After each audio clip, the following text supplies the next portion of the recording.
Chapter 3, give your money a job. It is God who gives you the ability to produce wealth. Deuteronomy 8:18. The chorus of one of the most famous songs in hip-hop history chanted that cream was the philosophy to live by.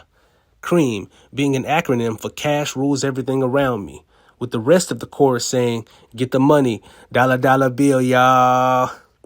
The Wu-Tang Clan rapped these lyrics over a beat, but this is more than a song. In a lot of our communities, this was inbred in culture as a way of life. In hip-hop culture, which became pop culture, the philosophy is pretty much do any and everything for the paper. Do all except manage it properly. I didn't hear songs promoting wise business investments or showing a young person how assets were the goal and not liabilities. Rappers were known to brag about their expensive cars, jewelry, and clothing, and they glorified getting rich only to accumulate material possessions. As a young kid, I didn't understand it then, but my views on money were heavily influenced and shaped by the artists in hip-hop. I was being educated poorly, but educated nonetheless. Contrary to popular belief, the scriptures aren't against wealth or a man desiring to be well off financially. Some pastors have taught for years how the ambition to be rich no matter what is evil, and how the love of money will ruin a man's relationship with God. To those points, I would wholeheartedly agree. But what about positive principles concerning money? Does the Bible have anything to say on how a man should responsibly handle his finances, run a business, or invest? I think it does. The book of Proverbs is flooded with practical knowledge that us as men should glean from daily, especially when it comes to wealth and how we should approach it. First off, as men, we should see our wealth as a gift from God above. I get it. You put the work in.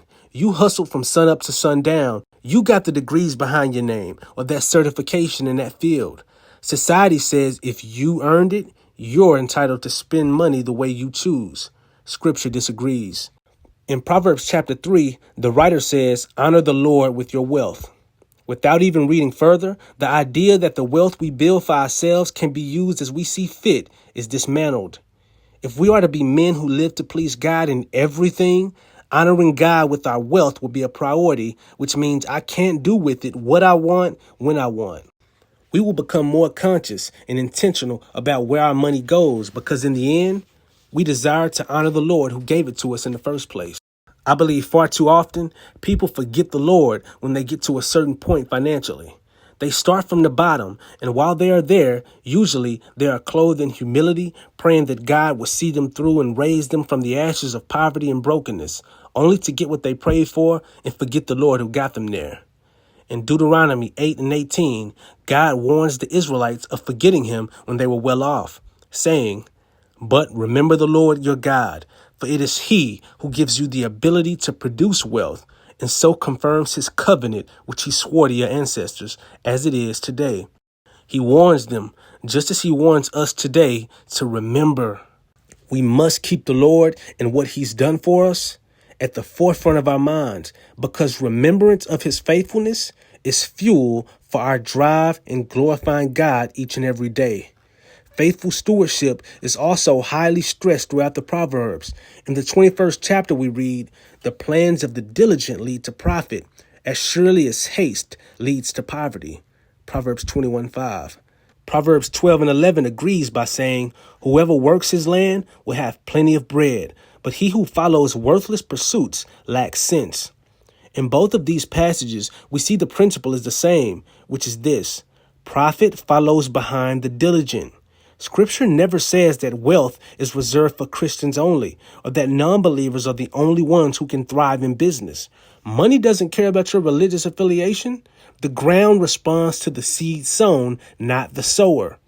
I look outside my window and see religious people living paycheck to paycheck, hand to mouth, while unbelievers are enjoying the fruit of their labors. The flip side is also true. You have well-off believers and non-believers struggling to survive. In my estimation, God doesn't desire you to be a broke man who can't afford a turkey sandwich. Somewhere down the line, I think poverty was pictured as being closer to godliness, when that's never stated in the scriptures. God is not more pleased with you if you lack material wealth, and he's certainly not impressed with you if you happen to be rich. It's about stewardship and responsibility at the end of the day. I say that God desires those who are able to prosper financially, that they would be a blessing to others. That's correct. As men, we're called to glorify God with our finances. Many think the scriptures say that money is the root to all evil, when in all actuality, it says the love of money is. 1 Timothy 6:10. This scripture is speaking of greed and those whose ambition in life is riches and materialism. This mindset becomes idolatry indeed and should be avoided. I started off echoing the mantra of the Wu-Tang Clan, who said that cash ruled everything around them. And that's the issue we're seeing in the world. Money should be ruled by us. Essentially, it should be our slaves, yielding to us and taking direction from us as we send it out on missions to serve and empower people rather than ourselves. To max out in our financial stewardship, we must adopt this mindset and begin assigning jobs to every dollar that leaves our wallet. How many of us have heard someone say concerning their money, "I don't know where it all goes"? This means that money was spent quickly and they literally have nothing or very little to show for it. And man, have I been there. We should never repeat this popular saying as men. Being the best we can be financially will demand us to be intentional with our dollars, giving our money a job or assignment. Are you financially literate? I'm not saying you need to get a degree in finance or business, but you do need a basic understanding of money and how to make it work for you. It's actually sort of simple. Number one, if you have more going out than coming in, that's a recipe for disaster. What in your life have you acquired or created that consistently adds to your wealth? What in your life consistently takes away? As a man, do you closely monitor your expenses versus your cash flow? Do you strive to reduce the amount of liabilities you have compared to the assets you have? If you haven't, resolve in your mind today to begin to take control of your life economically, since God desires that you and I provide. It's essential we take this seriously. To give our cash an occupation means to give it a purpose, a specific objective to accomplish.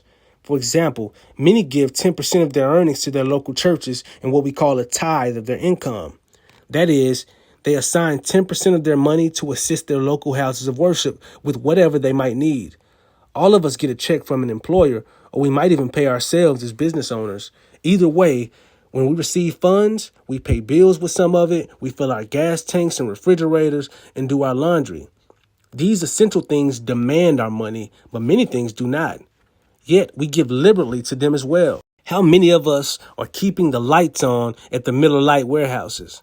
Just how many of us donate faithfully to Nike, Gucci, Rolex, and the Dallas Cowboys?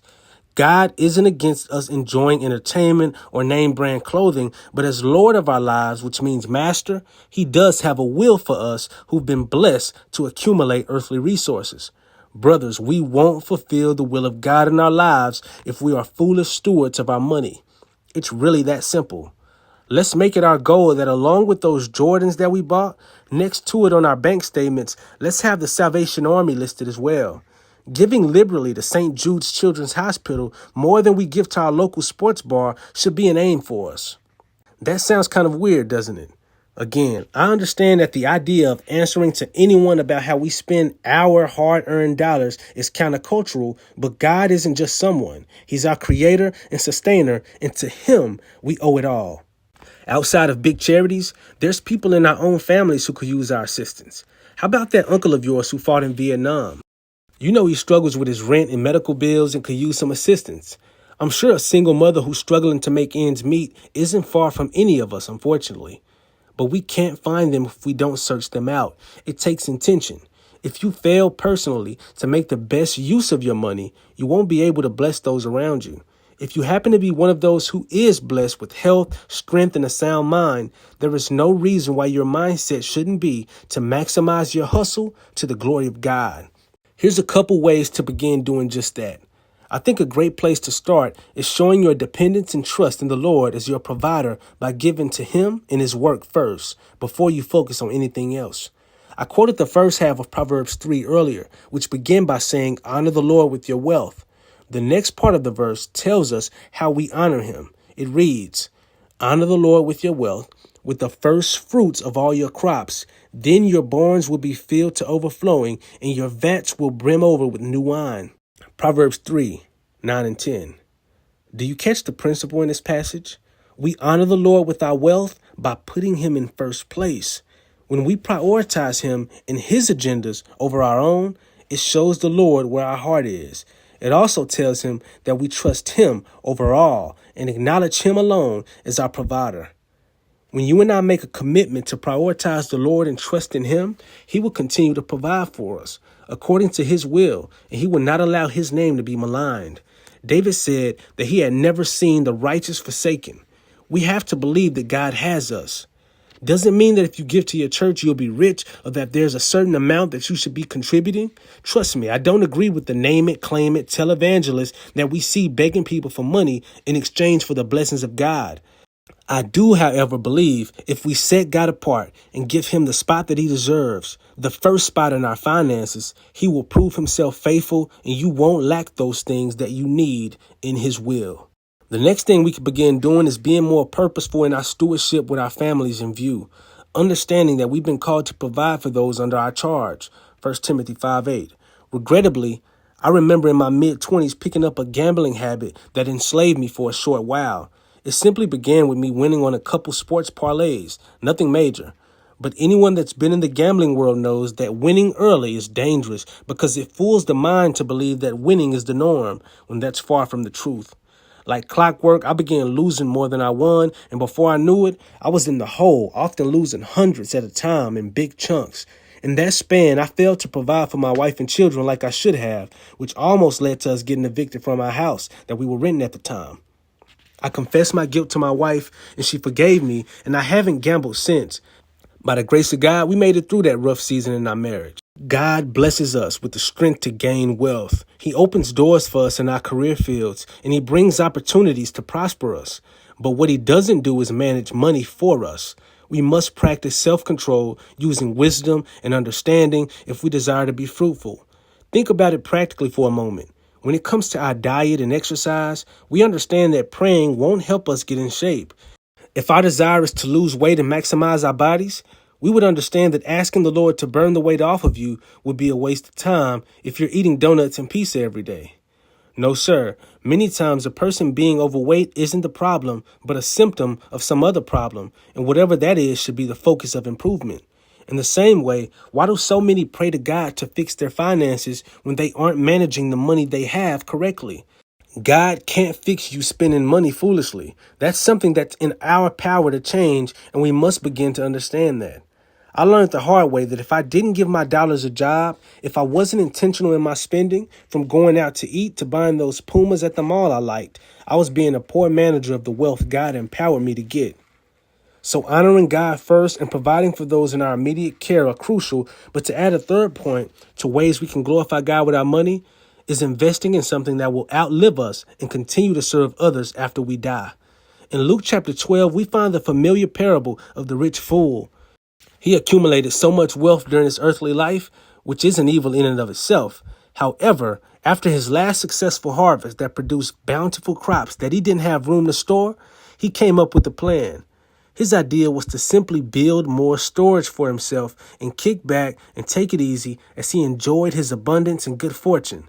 The story ends with God visiting him with news of his imminent death, saying, "You fool, this very night your life will be demanded from you. Then who will get what you have prepared for yourself? This is how it will be with whoever stores up things for themselves but isn't rich toward God." Luke 12:20 and 21. This parable was meant to show the futility of living a self-centered life, particularly a life consumed by greed and the lust for more. We can't take any of our possessions with us. Everything we work for will be handed to someone else. Of course, we should still work hard and seek to prosper financially, but let's not be like the rich fool in the story. In eternity, he had nothing to show for his riches in regard to making a difference in the lives of people for the glory of God. Christ says it's possible to be rich in the earth and bankrupt in heaven, and I believe the opposite is true as well. We store up riches in heaven by serving the least of these, by reaching outside of ourselves and bringing life to others around us. Heaven's currency is totally different from earth's. Cash shouldn't rule everything around us, but our cash should most definitely be ruled well by us for the betterment of those around us. Get a budget and stick to it. Take inventory of certain spending habits you might have that are constantly draining your finances and make a change. If you don't have debt yet, try your best not to get in debt. As the scriptures tell us, the borrower is the slave of the lender. Proverbs 22:7. If you do have debt, make it your primary goal to get out of debt. Let's break the toxic cycles of poor money management and experience the fruitfulness God has purposed us to live in. God isn't going to condemn you if you fail to get rich while you lived, but I believe you will be reprimanded if you fail to use your resources He enabled you to get irresponsibly. I pray that our money doesn't die with us. If it's in our power, let's hustle hard and maximize our earning potential so that we can afford to be a financial blessing to others. Proverbs 13:22 says, "A good man leaves an inheritance to his children's children." We can't do that if we're irresponsible with our money. It's that simple. When my father died, he left me with his sports collection, which included a few jerseys and posters and ball caps. I was extremely grateful for even that, and I have them hanging up on my wall as a memorial today. But I plan to leave aid for my kids that can help them navigate in this life just a little smoother. Let's glorify God with our money, brothers. So many lives are counting on us. Many are not even born just yet.